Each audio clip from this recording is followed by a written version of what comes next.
Pablo querido, gracias por recibirme. Un placer conversar contigo. Quiero preguntarte cómo estás, cómo va todo. Me imagino que estás más ocupado ahora. No, gracias a ti, Gonzalo, por la invitación. Muy contento de tener esta mañana para conversar. Estoy muy contento de estar acá. Y bueno, sí, con nuevos retos, asumiendo una nueva posición y abierto a poder conversar acá contigo y divertirnos un rato. Así que tú dirás. De eso se trata. De eso se trata. Quiero más que hacerte una pregunta, es invitarte a que te subas a la máquina del tiempo, retroceder 15 años allá por el 2010, 2011, y preguntarle más que nada a ese Pablo, abogado que ha estudiado Derecho, si alguna vez imaginó que iba a terminar siendo gerente general o CEO de una agencia de comunicación y digamos, todo lo que es reputación y manejo de crisis, ¿no? Cuéntame un poco de ese viaje, cómo ha venido siendo hasta ahora. Buena, interesante pregunta. A ver, la respuesta rápida es no, nunca me lo imaginé, tampoco me lo planteé.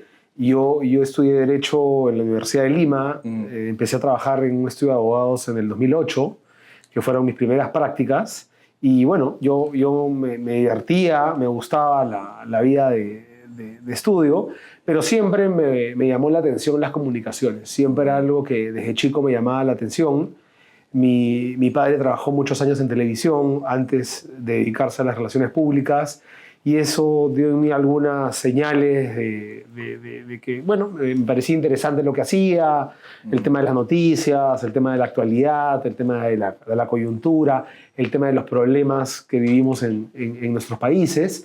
Así que no me fue ajeno nunca las comunicaciones, pero efectivamente, mientras que yo estudiaba Derecho y estaba a su vez practicando, además en Derecho hay una cosa muy particular, que es que no sé si llega hasta ahora, que es que la gente empieza a practicar muy temprano. Es decir, más o menos a mitad de carrera ya, o incluso antes, empieza a buscar prácticas. Además, Derecho es una carrera un poco más larga que las demás, entonces te da una ventana de prácticas muy larga, que fue lo que yo viví en el estudio. Fueron 3 años muy bacanes.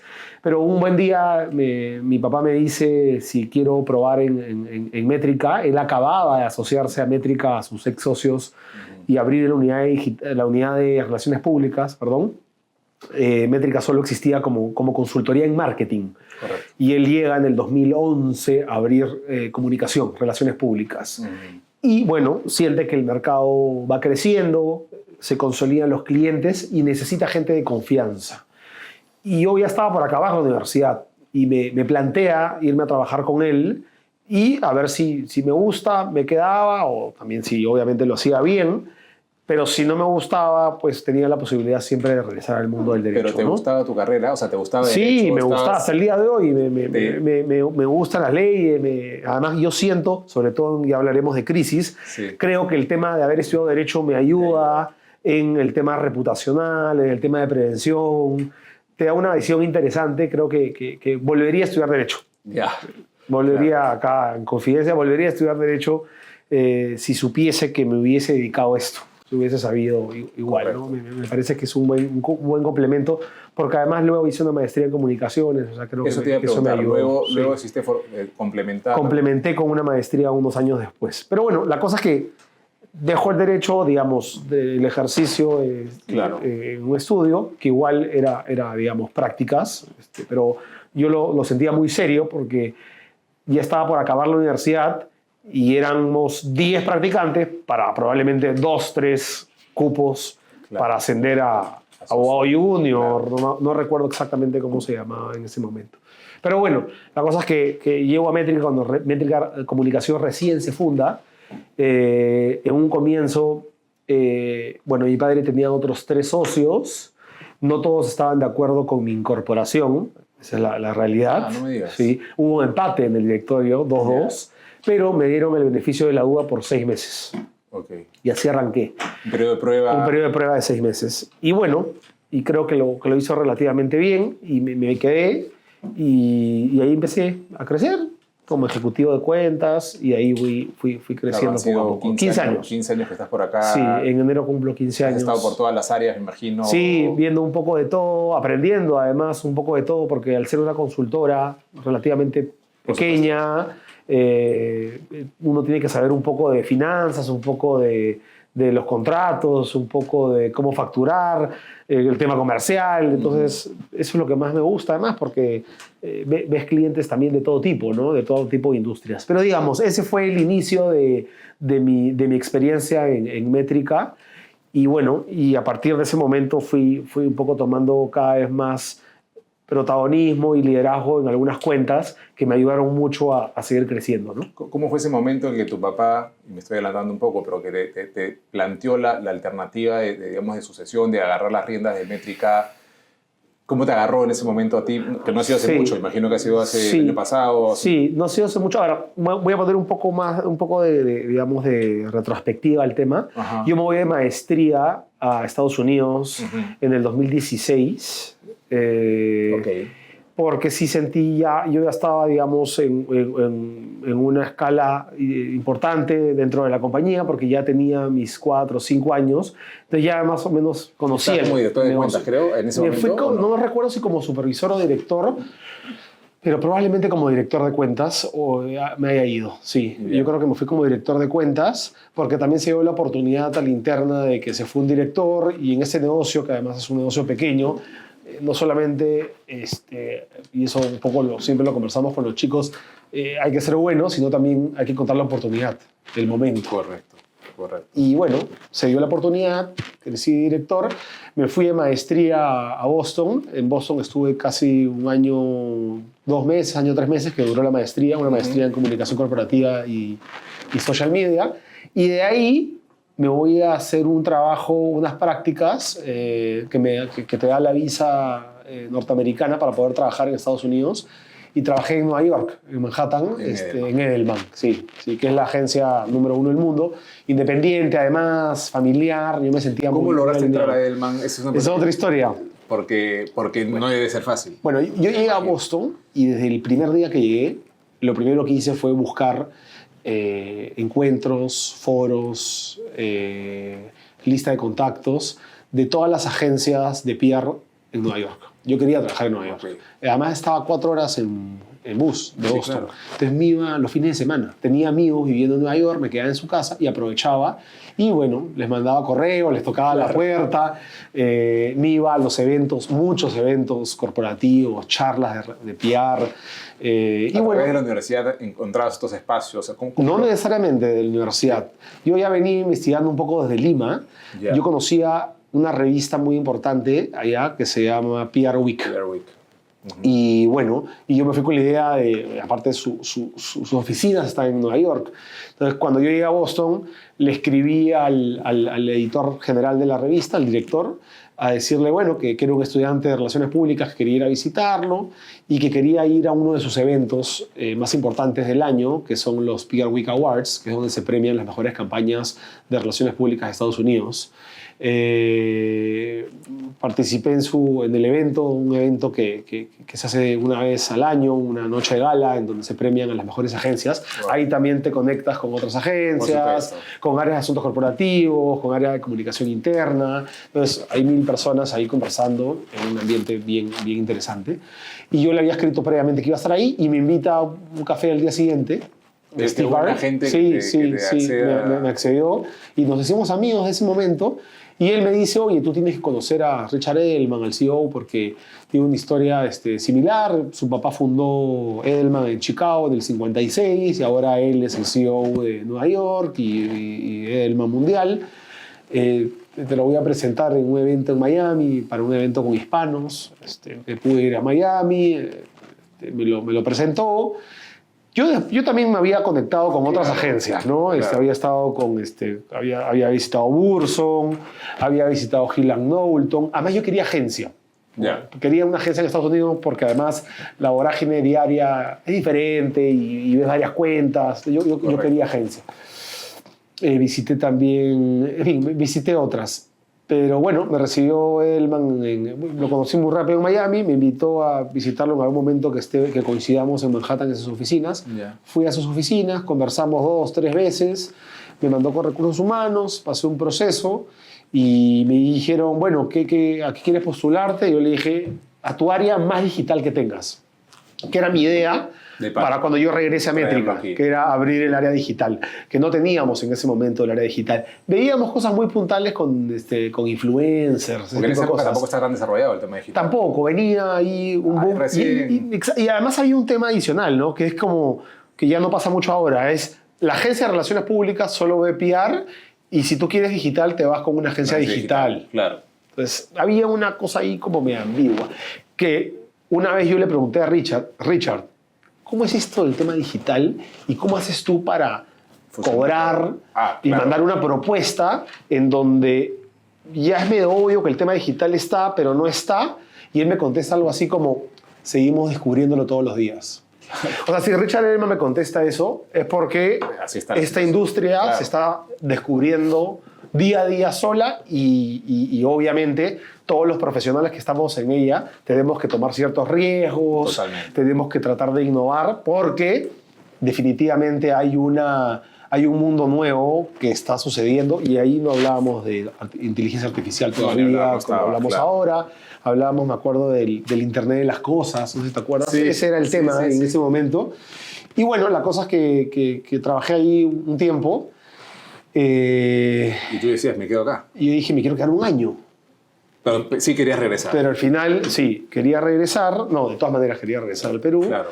Se dio la oportunidad de regresar al Perú como ya el número 2, es decir, como adjunto, como director general estratégico en el 2018, que es cuando abro digital.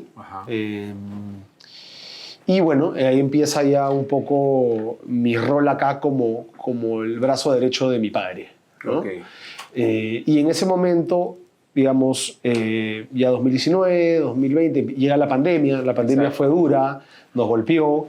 Todo pasó, todo se paralizó. No, bueno, se paralizó el país, no nosotros, pero sí, claro. sí, todos se paralizaron, digamos, las fábricas, acuérdate lo que eran las calles, totalmente. Pero igual seguimos avanzando, no tomamos, felizmente, gracias a la cartera de clientes y a la diversificación, ninguna decisión difícil, pudimos salir adelante. Y bueno, y hace más o menos año y medio, 2 años, mi papá me cuenta que su intención es en un par de años promoverme a mí como gerente general y él pasar a ser presidente. Pero que igual quería estar involucrado en algunas cosas. Mi padre viene acá a la oficina todos los días todavía. Sí, está activo. Hay algunas cuentas por antigüedad o confianza que todavía lo llaman. Y yo feliz, por supuesto. Digamos, hay un trabajo en conjunto y obviamente para cosas muy puntuales y para temas de consejería, pues lo tengo muy a la mano. Y bueno, y hace 2 años me propone esto. Y bueno, ya han sido 2 años en donde genuinamente el tema ha ido avanzando en el sentido de que me ha dado más responsabilidades, me ha dejado solo arreglando temas que antes de repente él se metía, y ha sido muy orgánico en realidad, muy orgánico. No ha habido como, ya, a partir de este mes, entonces esto, a partir del siguiente, sino ha ido fluyendo de una manera en la que en realidad ha fluido estos 15 años, digamos. Exacto. La relación ha sido muy laboral en Métrica y muy familiar en la casa, y la verdad es que gracias a Dios lo hemos manejado bien. Me encanta de lo que lo conozco, sé que es muy abierto a las conversaciones, a los cambios, a las oportunidades de los jóvenes, que ahorita te voy a preguntar de eso, porque el tema, creo que la cultura que se ha venido construyendo en este tiempo en Métrica es algo admirable, y creo que ha partido también de tu papá, y por eso te digo que pienso que es una persona muy abierta, muy aperturada, que cree mucho en la juventud, que cree mucho en el cambio. Y por ese lado me parece genial. De hecho, tú cruzas la puerta acá en Métrica y el promedio de edad, ¿qué será? Entre 20 y 30. 25, 30 años. 25, 30 años. Y hay varios chicos también 20 y pocos, ¿no? 20 y pocos, ¿no? Y me encanta mucho, vas al baño y encuentras un letrero que dice Mets y que se refieren, creo que a todos como Mets. Métrica, sí, o sea, me encanta que tengan una cultura... Somos los Mets. Los Mets, exactamente. Entonces, como te digo, creo que se han caracterizado por cuidar mucho en este tiempo la cultura. Es algo que ha venido trabajando desde tu papá, luego contigo. Creo que se siente, la gente está contenta. Tú las ves en los pasillos, la gente contenta. Y un poco ahí quería ir contigo, ¿no? ¿Cómo ha sido crecer en esta cultura súper abierta, súper fraternal, como que se siente de esa manera, al menos como lo veo yo? ¿Cómo ha sido crecer esa cultura y dónde quisieras tú llevar ahora esa cultura de aquí en adelante, ¿no? ¿Cuál es tu visión con esa parte? Sí, en realidad, de lo que más nos sentimos orgullosos, mi papá y yo, es justamente de eso, ¿no? De nuestra gente. De un equipo que cuando viene a trabajar viene contento, de un equipo que desde el día uno le damos una horizontalidad 100% al trabajo con todas las líneas dentro y los cargos dentro de la oficina. Y es algo que valoramos mucho porque es algo que también ellos sienten como algo personal. Y cuando tienen la oportunidad, y es algo que también nosotros nos sentimos muy orgullosos, de dar el salto y de salir a otras empresas o a ex clientes a liderar cargos importantes, hablan muy bien de la escuela métrica y del trabajo y de los años que han tenido acá. Y eso es algo que para nosotros no tiene precio, porque nosotros vivimos de nuestra reputación, así como con nuestros clientes, igual con nuestra gente. Entonces, por eso para nosotros es muy importante seguir teniendo una cultura en donde valoremos a la gente, los escuchemos, les damos mucha confianza también en el sentido de que desde muy chicos tienen un protagonismo hacia las cuentas, siempre con la supervisión que debe haber dentro del expertise y de los años de cada uno de los puestos, pero creemos que darles esa confianza hace que ellos aprendan mucho más rápido. Y bueno, y me toca a mí continuar un legado que ha sido muy bien estructurado y con un techo bastante alto, porque obviamente lo más difícil es cuidar a tu gente, y tenemos la suerte, y te lo podrán decir muchos de nuestros clientes, es que los equipos en métrica no suelen irse muy rápido, es decir, se quedan bastantes años. Eso te iba a preguntar. Que es algo muy bonito, ¿no? Por ejemplo, nosotros tenemos ahorita un director de cuentas que empezó como practicante acá. Tengo otra directora de cuentas que está conmigo hace 14 años. Línea de carrera. Tengo otro supervisor de cuentas que también empezó acá como practicante pre-profesional, como yo. Sí. Claro, o sea, todos, eso quiere decir... Sí, entonces eso es bonito. Y después también tenemos la linda experiencia, obviamente no nos gustan, nos morimos de pena, pero muy bien por ellos, es que de acá han dado saltos a empresas muy importantes del mercado, a cargos muy buenos, en los cuales hoy en día pues lideran muchas de las áreas de comunicaciones de varias empresas, y es algo que nos llena de orgullo y que creo que tenemos que continuar, porque lo más importante que tiene Métrica es su gente, porque eso es lo que nos da la atracción para poder seguir adelante, ¿no? Tal cual, ¿no? Sí, como te digo, creo que se nota, creo que por tu historia y por lo que me cuentas, quien trabaja en Métrica tiene una línea de carrera y sabe que puede encontrar una línea de carrera interesante, y me encanta, creo que se respira en el ambiente. Quiero entrar un poco ahora ya más de lleno a los clientes. Sé que Métrica tiene un portafolio muy interesante de clientes, de marcas. Yo ahí te quería preguntar, ¿qué es lo que buscan estos clientes cuando le tocan la puerta a Métrica, ¿no? O sea, o mejor dicho, puesto al revés, ¿qué es lo que Métrica les ofrece como servicio? Sé que ahora, por lo que me cuentas, es un servicio más integral. Quiero que me cuentes un poco sobre eso. ¿Qué es lo que ofrece Métrica a un cliente nuevo que le toca la puerta a nivel de servicios, ¿no? Mira, nosotros ayudamos a las empresas a cuidar su reputación. Nosotros ayudamos a las organizaciones, a las compañías, a posicionarse de manera efectiva ante sus grupos de interés, a través de diferentes stakeholders. Trabajamos con gremios, con autoridades, con medios de comunicación, con influencers, con ONGs. Y cada empresa tiene una necesidad diferente. Hay empresas que quieren posicionarse en medios de comunicación, son una empresa de consumo masivo que quiere aparecer muy rápidamente y cada cierto tiempo en medios. Esa es una característica. Hay otras empresas que no tienen un perfil muy alto a nivel mediático, pero sí posicionarse a través de gremios o a través de foros o de encuentros empresariales. Hay otros clientes que prefieren un perfil de repente un poco más bajo, pero están expuestos ante la opinión pública y hay que hacer un trabajo comunitario de prevención de crisis. Es decir, cada cliente tiene una necesidad diferente. Y nosotros somos como que vayas al sastre. Si tú vas al sastre, ¿qué cosa le pides? Claro. ¿Cómo quieres tu dentro? Una cosa similar. Para lo que más nos buscan, obviamente, es para todos los temas de comunicación externa. Correcto. Trabajo con medios de comunicación, trabajo con influencers, posicionamiento de marca a través de las entidades académicas, trabajo con autoridades, mucho tema de asuntos públicos también nos piden. El tema de prevención y manejo de crisis es transversal al servicio. Nos pueden llamar por campañas, pero lo normal es trabajar los 365 días del año con los clientes para apoyarlos en su imagen corporativa, ayudarlos en su reputación. También para ayudarlos a difundir de manera efectiva sus campañas de ESG, de responsabilidad social corporativa, temas de comunicación interna, para ayudar a sus áreas de recursos humanos a difundir de manera genuina los mensajes, entrenamientos de vocería para que los voceros de las empresas tengan una buena exposición ante medios de comunicación o ante autoridades,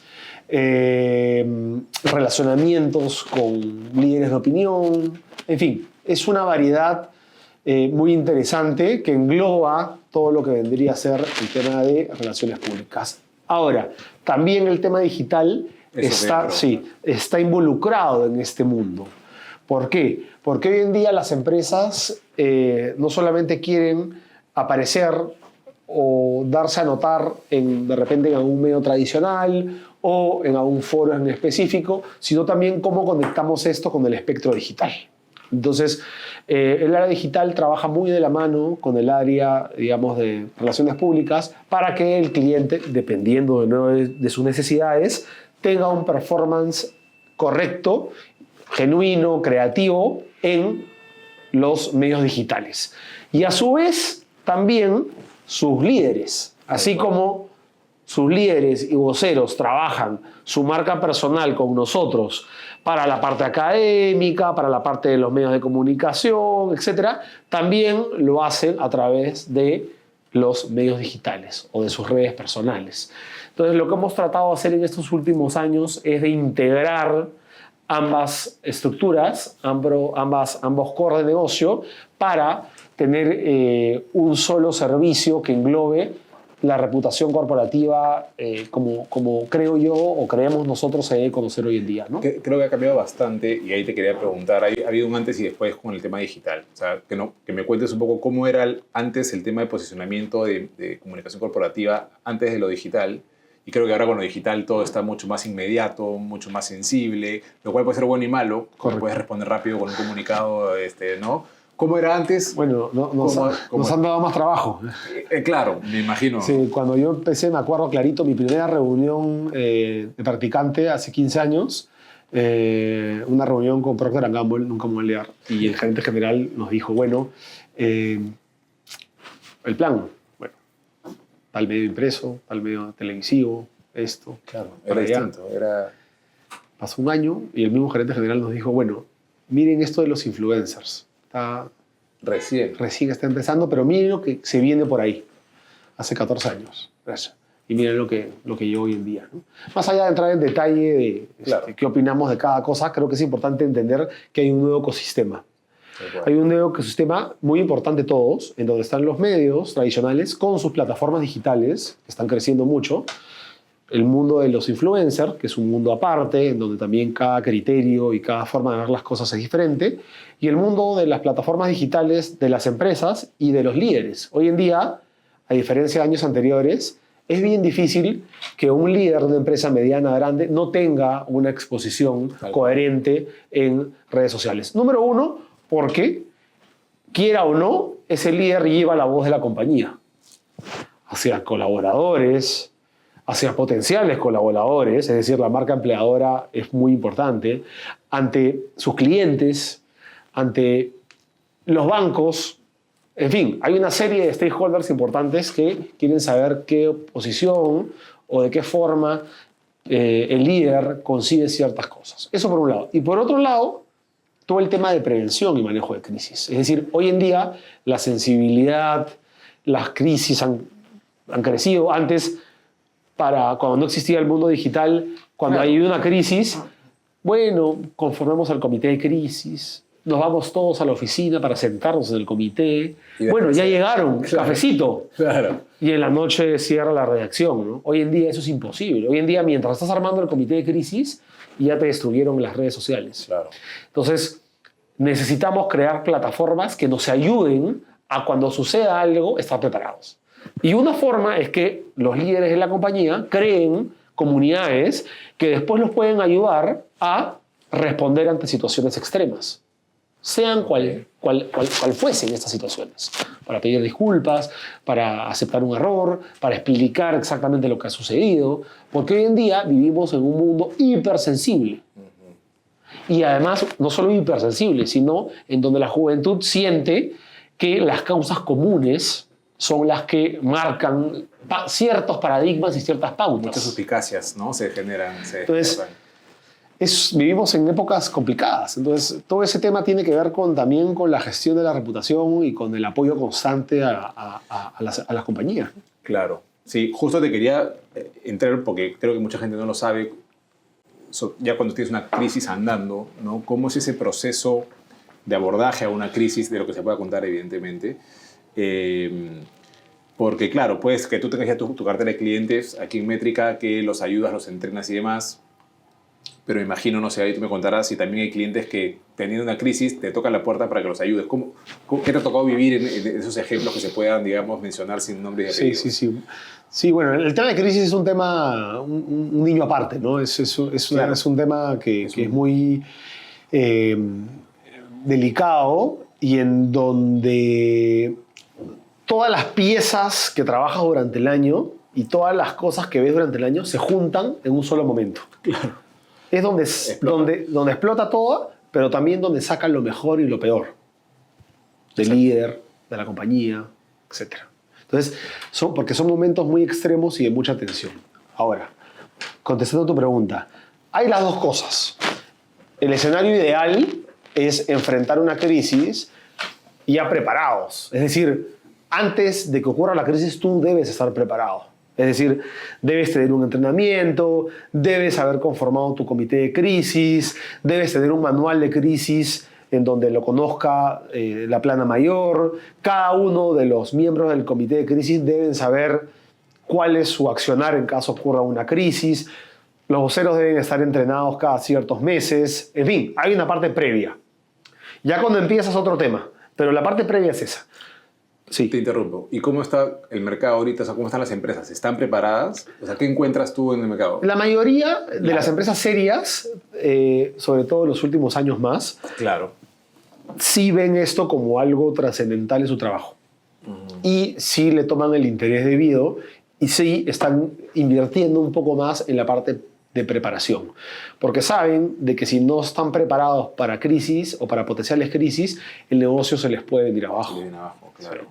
Y además hoy en día también las áreas de comunicación corporativa, por casos similares a estos y otros de la comunicación, están muy bien posicionadas ante el directorio principal. Es decir, hoy en día las vicepresidencias de Relaciones Institucionales, los gerentes de Asuntos Corporativos, tienen un protagonismo que no lo tenían hace 20 años. Por supuesto. De cara al CEO, de cara al presidente del directorio o en nuestro caso de cara a la vida diaria del cliente. Entonces, eso es muy interesante, es muy importante y es algo que los empresarios se han ido dando cuenta en el camino y que lo están tomando de una manera muy profesional.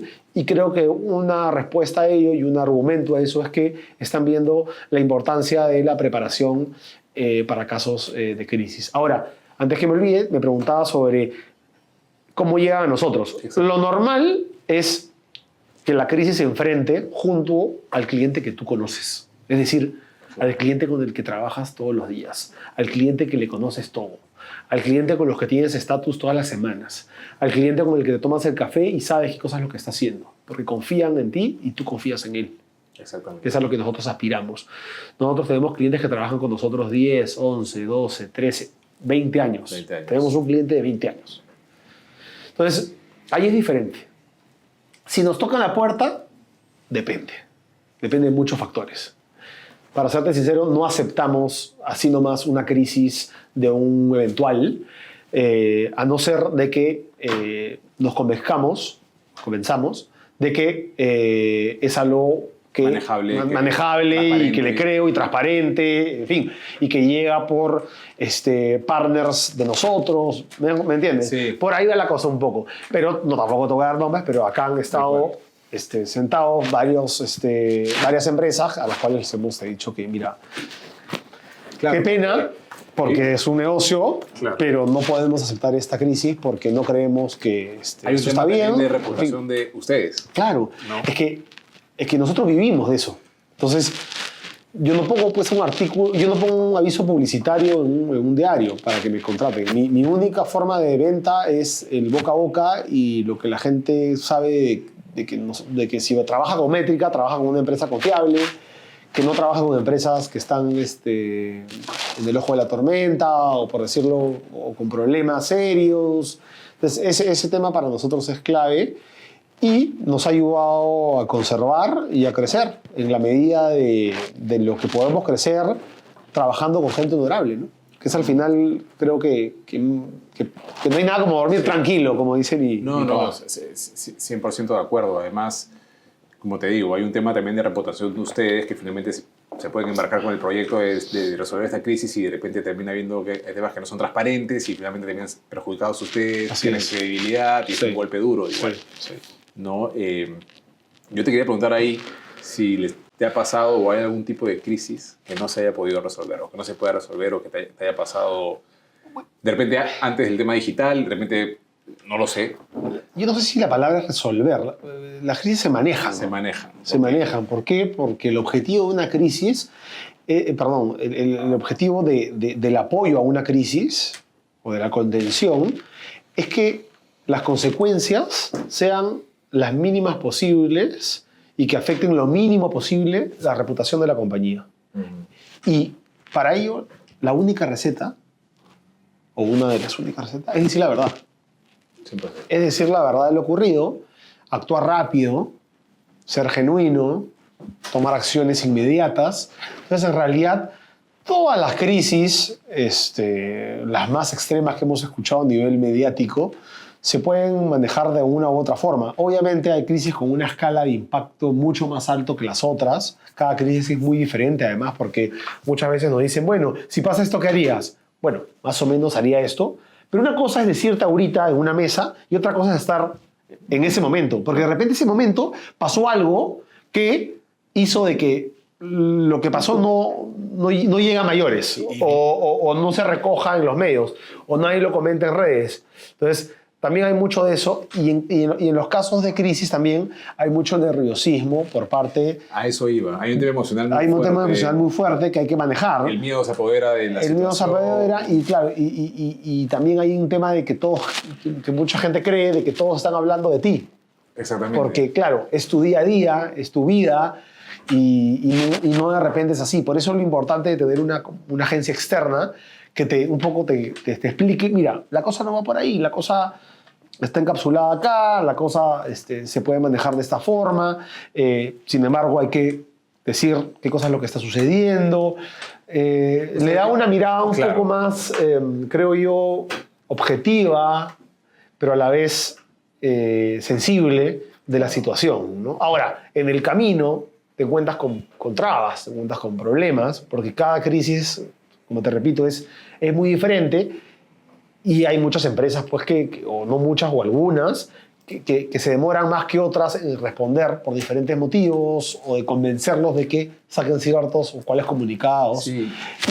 Y es parte de la filosofía y es parte del trabajo, digamos, al final, ¿no? Yo siento o presiento que esos momentos deben ser muy tensos porque el miedo se apodera de todo, de las cabezas de los líderes, de, oye, pasó esto, me voy a ir preso. No sé, por darte Sí, un ejemplo, sí, ¿no? sí, O sí, me podría total. ir preso, o Pablo, esto no lo podemos decir. Sí, total. Y mira, ustedes tienen que decir, oye, no, vamos con la verdad. vamos con la verdad. Sí, lo que acabas de decir, Gonzalo, es fundamental. Mira, hay 3 argumentos clásicos por los cuales puede no avanzar una recomendación puntual respecto a una crisis. La primera es, todavía no sabemos a ciencia cierta qué cosa es lo que ha sucedido. Cuando terminen las investigaciones, recién podré dar una comunicación. Mientras que esperas a que eso suceda, ya te trituró medio país. Medio país. Esa es la primera excusa o argumento que se utiliza para no responder rápido. Segundo, tengo que esperar a que Casa Matriz me apruebe que vamos a hablar o que vamos a comunicar. Lo mismo. Y la Casa Matriz está en Europa y está durmiendo probablemente la Casa Matriz. Claro. Y número 3, que es el intercambio de opinión con las áreas legales. Porque obviamente el área legal hace su trabajo y la Agencia de Relaciones Públicas hace su trabajo. Que es un poco lo que tú decías al comienzo, ahorita, sí, en la introducción. Claro. Entonces, pueden haber puntos en los cuales no coincida. Y ahí el CEO tendrá que tomar una decisión. No, totalmente. Esas son en estos 15 años, son las tres grandes, los tres grandes argumentos que te puede dar una empresa para no ejecutar un plan de contención de crisis de manera inmediata. Sí. Yo siento que han habido en los últimos años, el año pasado o este año, algunos, no voy a poner ejemplos, pero situaciones que han pasado en el país y que, claro, están en la boca de la tormenta, en los medios y demás. Y también siento que hay una percepción en el Perú como que, y que la gente mismo lo dice como que, oye, ya va a pasar, la gente en 2 semanas se olvida, ¿no? ¿Qué está pasando ahí? O sea, yo siento que de repente cuando ya eso pasa, cuando la gente dice, oye, ya, eso ya fue, ¿no? Ya nadie está diciendo nada de eso, es como que misión cumplida, hicimos una buena chamba de apagar esta crisis, o sea, no, porque siento que esa percepción lo escuchas en todos lados. Sí, ¿no? Bueno, yo creo que eso está cambiando también. Yo creo que eso es una percepción que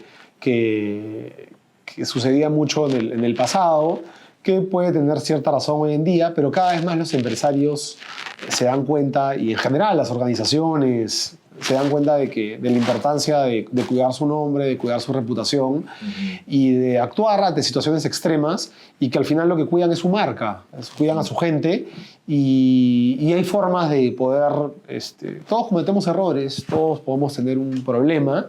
Lo importante es saber asumirlo, pedir las disculpas y bueno, hay que seguir avanzando porque la vida continúa, ¿no? No, tal cual. Pero yo creo que hay mucho de formas también en el ¿Y tienen contacto con los gestión. medios también? O sea, con la televisión, o sea... Bueno, parte de nuestros stakeholders son los medios. Por obvio. eso, por eso te preguntaba más o menos como si hay un protocolo preestablecido en el sentido de, claro, primero atiendes, mandas el comunicado, vas asesorando a tu cliente, vas hablando con los medios para decirle, oye, esto no es verdad, aguanten, no saquen la nota porque, ¿no? Bueno, no sé si es así, te pregunto. Sí, no, o sea, yo no le puedo decir a un medio que no saque la nota. Claro. Lo que puedo hacer es hablar con todos los involucrados, medios, cliente, afectados, y armar el plan de acción. ¿Qué cosa es lo que qué es lo que vamos a decidir ahorita? Vamos a mandar un comunicado. Ok, le digo al medio, te estoy mandando un comunicado ahorita, espera que lo están firmando, dame media hora.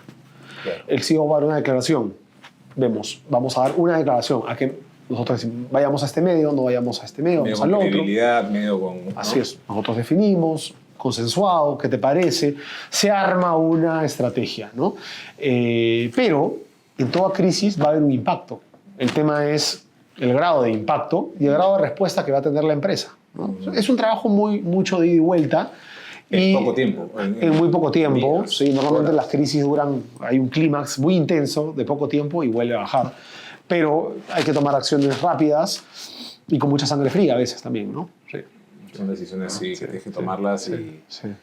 y me imagino ponerme un poco en el pellejo de los líderes que se ven afectados, que no necesariamente ha sido su culpa. Es muy difícil, claro. No. Sí, ya todo nos puede pasar y hay que estar preparados. Por eso es la importancia de estar preparados y prevenidos, ¿no? Y normalmente sacan los comunicados a través de las empresas, no lo hacen ahí a través de los líderes, desde su imagen. O sea, a través de la agencia, ¿no? De la agencia, pero digamos el comunicado sale desde Firmado por la empresa. Por la empresa. Correcto. ¿no?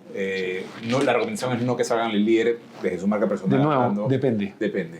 Ok. Depende. Y ahí depende de qué, de la situación, depende de la credibilidad de la credibilidad del líder, de la situación, de la envergadura de la crisis, del nivel de la crisis. No, aparte me imagino que la persona es una persona de carne y hueso y debe estar súper atareada, pensando en la familia, pensando en el problema. Correcto. Pero, digamos, lo que tú dices es verdad, Gonzalo. Hay momentos en los cuales es mejor manejarlo de una forma, pero hay otros momentos en los que de repente el tema escala mucho y la recomendación es que el líder salga a dar una declaración, que puede ser a través de sus redes personales, si es que ya tiene una comunidad interesante, o a través de un medio.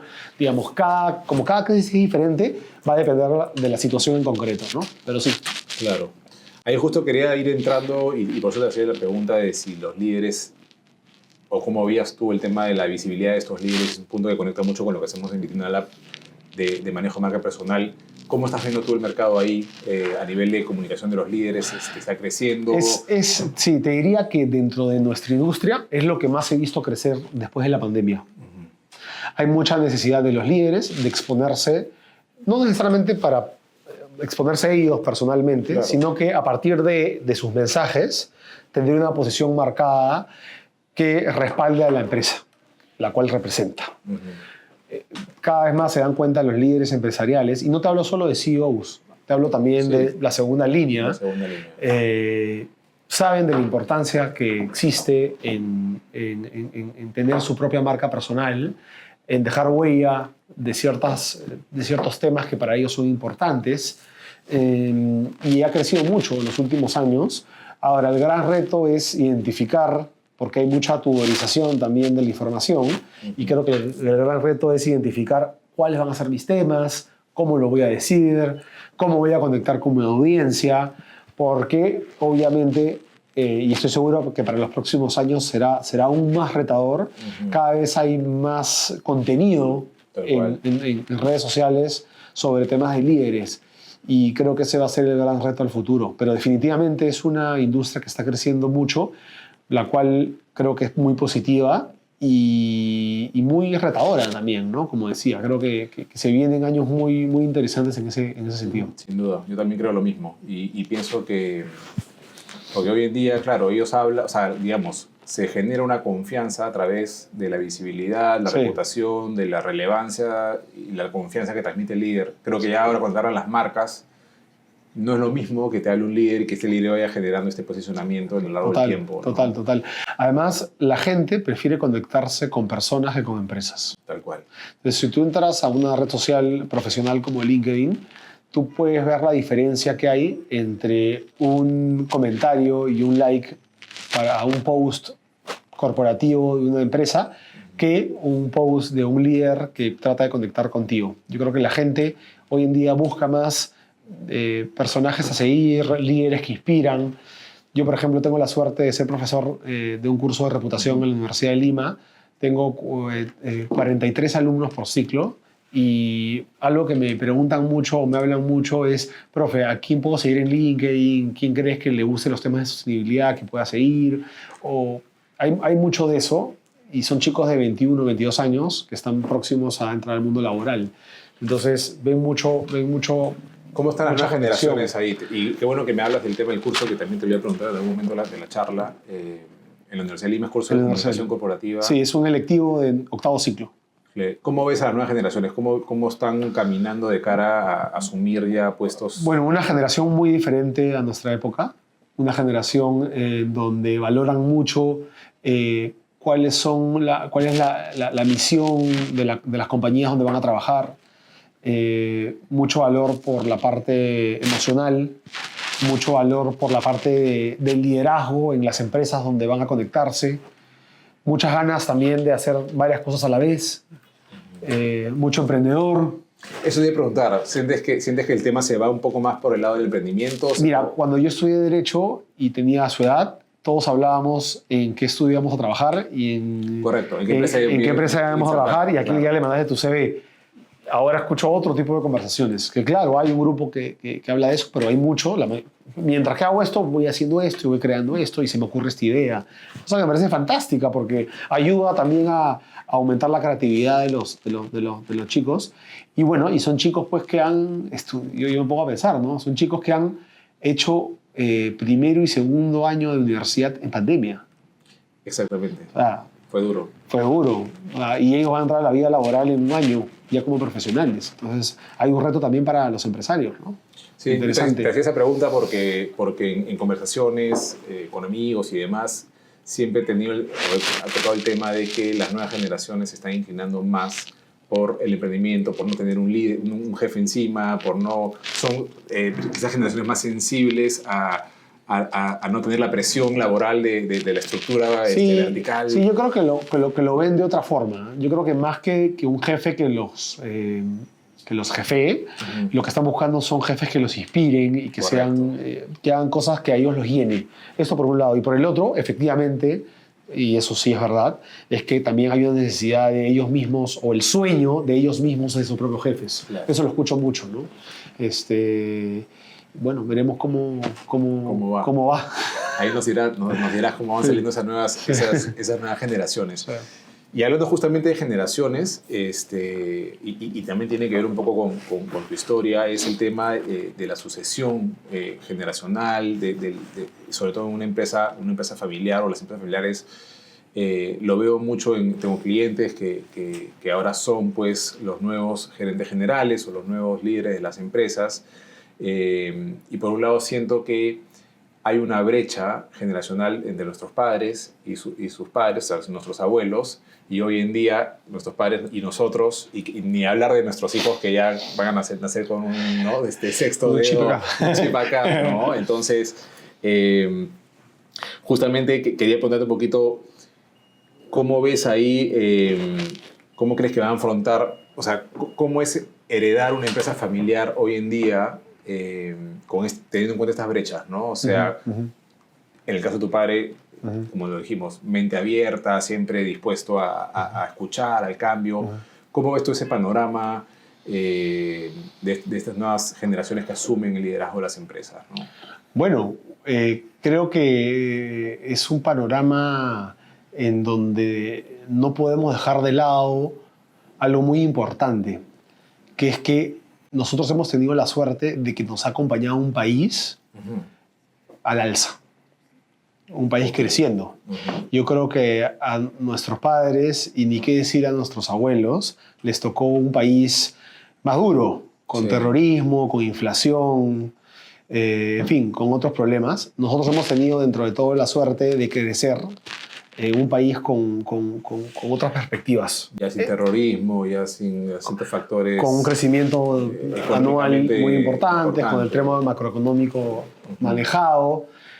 Eso por el lado positivo. Pero, por el otro lado, creo que también es una industria mucho más competitiva, mucho más sensible, mucho más expuesta por las mismas redes sociales. Antes no había ese tema de las redes sociales, entonces se manejaba mucho más rápido, mejor dicho, más rápido en el sentido de que no había tantos problemas que solucionar por las redes. Entonces yo creo que ese es el gran reto de las nuevas generaciones, porque definitivamente estamos asumiendo ciertos liderazgos en épocas en donde hay mucho más de eso, ¿no? Mucho más. Tal cual. Bueno, ahora vivimos pues de nuevo, ¿no? Lamentablemente temas donde hay mucha polarización también. El tema de la polarización es un tema a manejar. El tema del management también es otro tema, ¿no? Nos va a tocar construir también la formación de nuevos liderazgos que vienen también muy distintos a nosotros, ¿no? Entonces eso también es otro reto. Pero todas las generaciones tienen sus pros y sus contras. Creo que es parte de la vida. Nuestros abuelos habrán tenido ese tema con sus padres. Nuestros abuelos les tocó trabajar en Velasco, con Velasco Alvarado, imagínate. Haber sido eso, sacar adelante una familia con Velasco Alvarado. Sí. Y bueno, no voy a entrar al tema político, pero... No, por favor, no entremos ahí. Sí. Y ahí una última pregunta sobre este tema, que era, ¿cómo crees que debería ser este proceso correcto de preparación de las nuevas generaciones? O sea, tanto en tu caso, en mi caso, en el caso de las generaciones de nosotros, para poder asumir una empresa familiar de cara al futuro, ¿no? ¿Cómo debería prepararse este joven que está entre los 30, 40, claramente desde antes se tiene que venir preparando, ¿no? Pero puedo dar desde mi experiencia un poco. Por eso, no sé cómo será la teoría, pero creo que lo primero es tratar de aprender, o mejor dicho, aprender todo sobre el negocio, desde el comienzo. Saber meterte, ser muy curioso y saber qué hace finanzas, qué hace recursos humanos, qué hace administración, qué hace, en fin, dependiendo de cada core del negocio. O sea, meterte en todo, porque al final tienes que saber de todo. Tienes que saber cómo opera la estructura. Segundo lugar, meterle mucha pasión a las cosas, es decir, estar muy sobreconectado, creo, en el sentido positivo, a responsabilidades que de repente no son solamente tuyas, sino de los demás, pero que sabes que en algún momento tú también vas a ser responsable de eso. Entonces, estar hiper involucrado en cada detalle de todas las cuentas, de todo el proceso, y que lo vean eso en ti, porque al final estás marcando también tú una línea de carrera, ¿no? Porque al final vas a tener las mismas condiciones y verán en ti si es que funciona o no funciona. Pero creo que es muy importante que entiendas y que tengas, pues, digamos, el tema puesto. Y lo tercero, que también me pasó, que es que la vida laboral te podría llevar por algunos caminos o te pueden o tener, digamos, otro tipo de propuestas y ya tú verás qué cosa priorizas. Porque también hay que asumir ciertos sacrificios a veces para poder en el futuro tomar cierto protagonismo, si es que es lo que quieres, ¿no? Porque también puede pasar que en el camino se presenten otras oportunidades y te pueda jalar el ojo. Sí. Y uno nunca sabe, ¿no? Entonces, por eso también eso es importante. A mí me encantó, ¿no? por ejemplo, en tu caso, que has estudiado Derecho y que luego tomaste una decisión muy inteligente de especializarte en tu maestría en temas de comunicaciones, ¿no? Complementar el otro lado. Claro, sí, desde el mundo académico. Sí. Creo que eso sería muy bueno recomendar, de que no siempre vayas por si das Derecho y que tu maestría sea de Derecho necesariamente. Sí, es válido, lo puedes hacer si quieres ser abogado y vamos con todo con el Derecho, pero creo que es válida la recomendación de la especialización que hagas después en el posgrado vaya por otro camino. Bueno, a mí me encantó por eso. ¿No? Sí, me encantó mi posgrado porque aprendí toda la parte, digamos, que no tenía académicamente sobre la comunicación corporativa y fue muy, muy enriquecedor. Y bueno, que lo pude complementar con una experiencia profesional allá, que también fue como cerrar el círculo. ¿Crees que hay especialidades que hay que ir mirando, que hay que ir, por ejemplo? Sí. Y algo que no hemos hablado, pues, un tema amplio es inteligencia artificial, ¿no? Sí. Que aplique, ahorita está chorreando absolutamente todo. Sí. ¿no? Bueno, yo creo que los grandes temas que se nos vienen son el tema de IA, que es un tema, obviamente, que ya está y el que va, y el que primero aprieta, y el que innova, y el que se tira a la piscina, probablemente sea el que lidere. Todos los temas de sostenibilidad y medio ambiente también creo que son temas muy importantes, sobre todo en el Perú. Correcto. Porque todavía no se invierte tanto en eso, y en Europa, por ejemplo, ya está súper avanzado, ni qué decir en Estados Unidos, pero más en Europa incluso. Creo que el tema de sostenibilidad es clave. El tema también de equidad de género y igualdad de condiciones también es a partir de la meritocracia, obviamente. Es también muy importante para el tema de clima laboral, marca empleadora, etc. Creo que esos tres temas van a ser cruciales para los años venideros. Y, bueno, todo este tema que creo ya ha bajado un poco, pero llegó para quedarse, que es cómo hacer este trabajo virtual versus presencial, ¿no? Tal cual. También hay mucho de en qué punto las empresas continúan con la presencialidad, hasta qué punto hay la flexibilidad virtual. Ese tema se ha quedado un poco en el medio, se ha quedado un poco en el aire, pero yo sé que hay empresas, pues, que siguen tomando decisiones, ¿no? Empresas grandes, que de la noche a la mañana les dicen, bueno, se acabó la flexibilidad 100%, todos regresan. Entonces, creo que también es un tema duro culturalmente, porque claro, porque tiene que ver con la cultura. Se acostumbra a los cambios. Ya pasaron 5 años de esto. Claro. La pandemia ha sido en el 2020, estamos en 2025. Pero bueno, es un tema interesante. Hay un tema, siempre. Decirle a la gente que es un tema que está ahí y que no hay que correrle. Claro. Bueno, también ir viendo cómo le va a la empresa. Total, cada empresa es diferente. Porque si funciona, va para adelante. Y si no, bueno, se tendrá que hacer un nuevo cambio. Ya vamos cerrando. Te he tenido ya casi una hora aquí conversando y te agradezco por el tiempo. Mi última pregunta va más ya por un tema más personal en el sentido del balance de la vida, porque me imagino que aquí te has enfrentado, más allá de la gestión misma de la empresa, obviamente cuando tienes manejos de crisis complejos y estos casos que son realmente abrumadores, ¿cómo haces para llegar a tu casa en la tarde, en la noche, y dejar ahí todos esos problemas y todos estos pensamientos en la puerta de la casa, si es que es así? No. Pregunta compleja, interesante, pero quiero empezar diciendo que tengo la suerte de tener una espectacular esposa. Una compañera... Una compañera sensacional. Mi trabajo es de lunes a domingo. Sí, Mi claro. No WhatsApp no para de sonar. Pero creo que, y es algo que aprendí de mi padre también, si yo estoy en mi casa, trato de que si tengo un problema laboral, tengo una llamada difícil, me trato de salir del lugar Exacto. donde estoy para poder tener, digamos, algunas conversaciones no muy simpáticas de repente, Claro, al lado de ellos. Esa es una forma.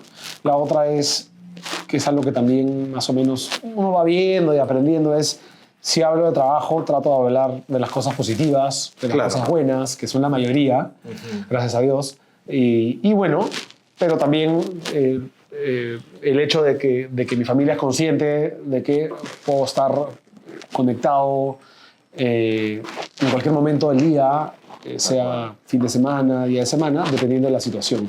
Creo que de alguna u otra manera Lo he venido manejando bien.